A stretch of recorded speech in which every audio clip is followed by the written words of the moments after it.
안녕하세요. 김경아입니다. 요즘 뉴스에 좀 생소한 단어, 무량판 구조라는 단어가 많이 등장하죠. 뭐 순살 아파트라는 얘기, 뭐 순살 건물, 뭐 구조 이렇게 얘기 나오면서 사람들이 굉장히 불안해하고 있는 것 같아요. 우리 집이 무량판 구조래. 우리 집 무너지면 어떡하지? 이렇게 걱정을 하시는데 무량판 구조라는 게 있잖아요. 이게 무조건 무너지는 거 아니에요. 부실 시공이었을 경우, 부실 설계였을 경우에 무너지는 거지, 이 무량판 구조라고 해서 다 나쁜 구조라고 할 수는 없어요. 쉽게 얘기해서 아파트 구조를 지을 때 세 가지로 지금 변천돼서 세 번째가 지금 무량판 구조로 제가 알고 있어요. 구조를 보기 위해서 가장 쉽게 설명할 수 있는 게 그 한옥 구조예요. 한옥 사진을 잠깐 볼게요. 한옥 보시게 되면 이 하얀 건 지금 사진에 나와 있는 하얀 건 벽이고 그 다음에 나무로 되어 있잖아요. 요게 기둥이고 요 부위가 보인 거예요. 그러면 그리고 알다시피 여기는 벽이겠죠? 요것도 기둥. 근데 무량판 구조는 뭐가 없길래 없을 무잖아요. 뭐가 없길래 무량판 구조일까? 요 보가 없어요. 요 보가 없고 기둥은 있고 기둥과 벽, 바닥으로 이루어진 게 무량판 구조예요. 그럼 보가 없으면 어떻게 건물을 지을 수 있지? 보가 없으니까는 이건 부실이야 라고 생각하는데, 제가 아까 세 단계 세 번째가 무량판 구조라고 그랬죠. 두 번째로 나왔을 때 아까 한옥에서 봤을 때 기둥도 있고 보도 있고 벽, 바닥 다 있는 것이 첫 번째로 우리가 이제 일반적으로 지었던 건물이에요. 구조 계산도 이렇게 했어요. 근데 이렇게 하다 보니 기둥 하게 되니까 벽도 두꺼워지고 보를 만들어 보니까는 슬라브라고 그러죠. 이 바닥 두께도 두꺼워졌어요. 그럼 벽도 두꺼워지고 바닥도 두꺼워지면 층고가 높아지고, 같은 높이가 되게 되면은 층고가 높아진다는 거는 층이 뭐 12층이 들어가야 되는데 10층밖에 못 들어간다. 이렇게 되면 세대가 많이 안 들어가게 되잖아요. 그럼 어떻게 되냐? 돈을 조금밖에 못 벌어요. 그리고 건축비도 좀 많이 들고. 그래서 나온 게 벽식 구조입니다. 기둥도 없애고 보도 없애는 대신에 철근 콘크리트라는 이전의 한옥에서보다 더 강력하게 센 공법, 무게를 받을 수 있는 공법이 발달이 된 거예요. 그래서 벽과 바닥에 철근을 많이 넣어서 보강을 해줘서 구조를 만드는 거예요. 근데 이렇게 만들어 보니 어떤 문제가 생겼냐면, 비용은 굉장히 많이 줄었는데 층간소음이 너무 많이 퍼지는 거예요.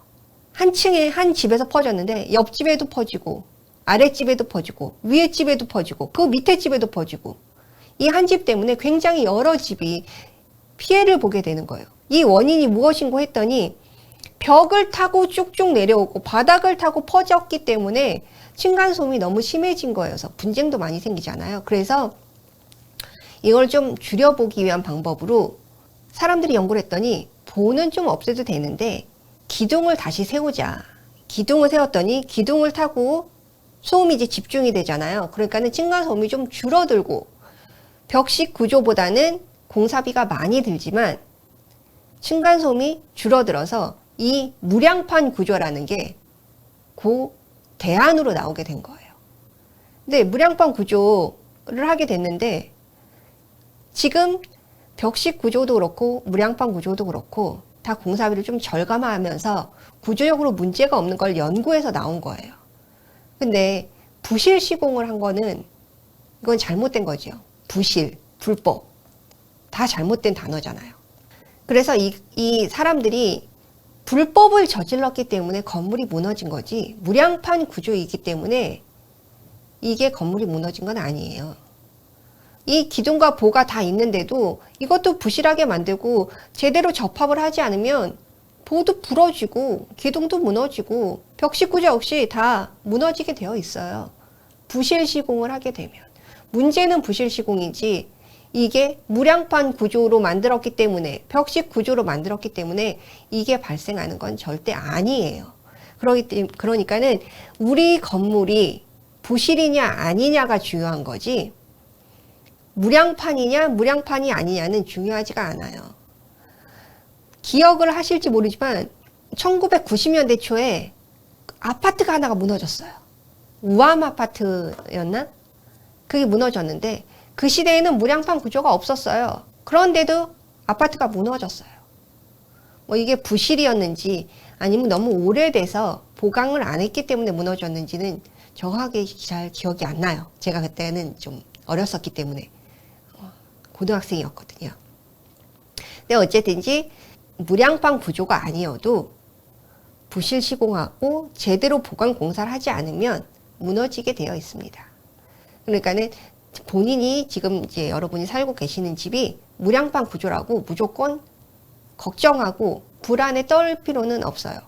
하지만 지금 계속 이제 조사가 나가는 거는 철근이 덜 들어갔나, 아니면은 설계가 잘못됐나, 이거를 조사하는 거잖아요. 이건 정말 큰 문제예요. 저는 이게 굉장히 큰 범죄라고 생각을 해요. 저는 이 부실 공사를 하는 사람들은 연쇄살인마라고 생각합니다.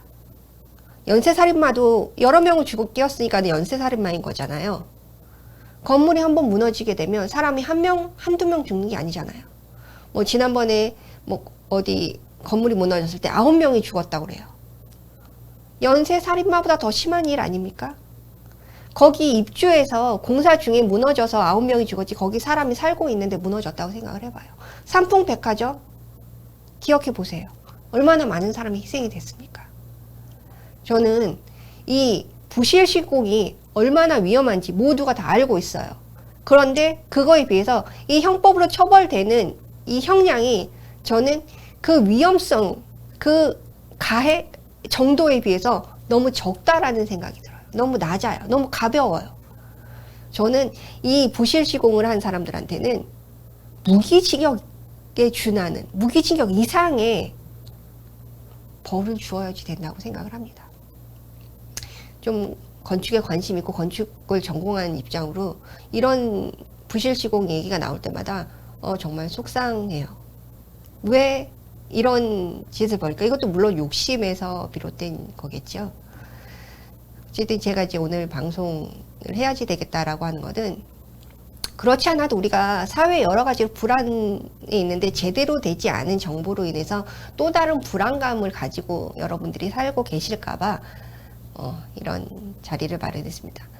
2010년 이후에 지어진 건물은 무량판 구조로 지어진 건물이 굉장히 많아요. 그리고 멀쩡한 건물, 대부분이 멀쩡한 건물일 거라고 저는 믿고 있습니다. 여러분 안심하고 오늘도 편안한 밤 되시기 바랍니다. 감사합니다.